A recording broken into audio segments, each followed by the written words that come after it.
All right, Breaker Broke 23. So last night I was at the local thrift store and I came across this sound design system here. And I'm into vintage audio, but never have been into the sound design and Lloyd stuff like that you buy at Kmart, which is exactly what this is. Kmart sold stuff like this through the 70s and, oh, I guess through the 80s, but I never really paid attention to it because to me this was like kind of like a joke as far as audio went, even though I was like, 13 years old at the time in the mid 70s. But anyway, needless to say, I saw this and I just had to get it. The price was right, $10 for the amplifier and tape deck. And yes, they are separates, so it's not like a wrapped up system. But this is a 5196 on the receiver. I have no idea what the specs are on this. Couldn't tell you, but I just thought it was cool looking.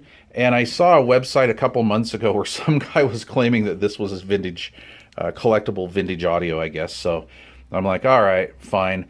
Look, I didn't expect this tape deck to run at all. I mean, it is what it is. I was sure that thing was going to be toast, but definitely the receiver was worth $10 to fart around with.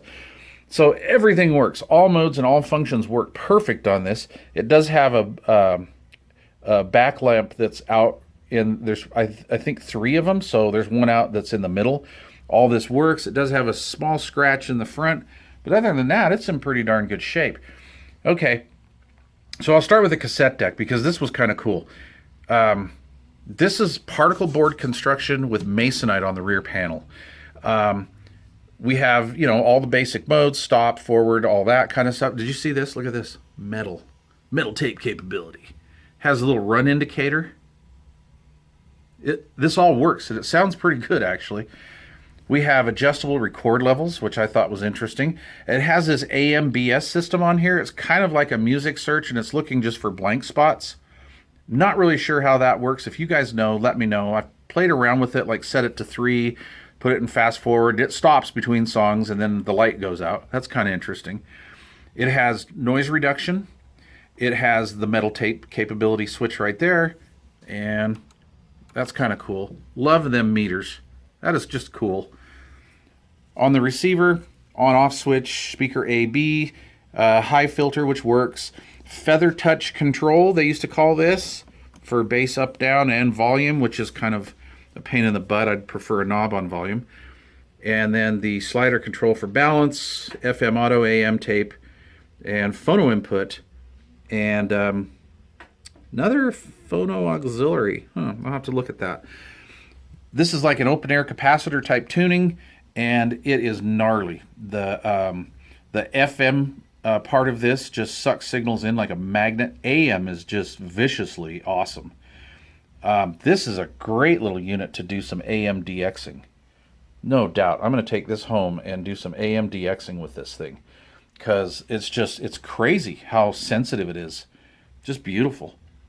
I'm in a metal enclosed building with lots of shop lights all over the place, lots of noise, and this sucks in AM stations like no other, and it's nice and clean compared to, like, say, a modern chip-based receiver. So pretty cool. All right, I'll show you the back. Okay, there's that masonite rear paneling that I was telling you about, and it's not a switched output, but it does have an output, so we can run the tape deck through that. And there's our various inputs. And it's 1 ohm stable. No, it's actually just rated for 8 ohms, but there you go. Kind of cool. The price was right. $10. I mean, I just wanted to fart around with it, but everything is fully functional on this. So this is kind of cool in a way. All right, let's see what it looks like with the lights off. And that's what it looks like with the lights off. Kind of cool. I may see if I have a spare bulb laying around that'll fit in there. I might just do that.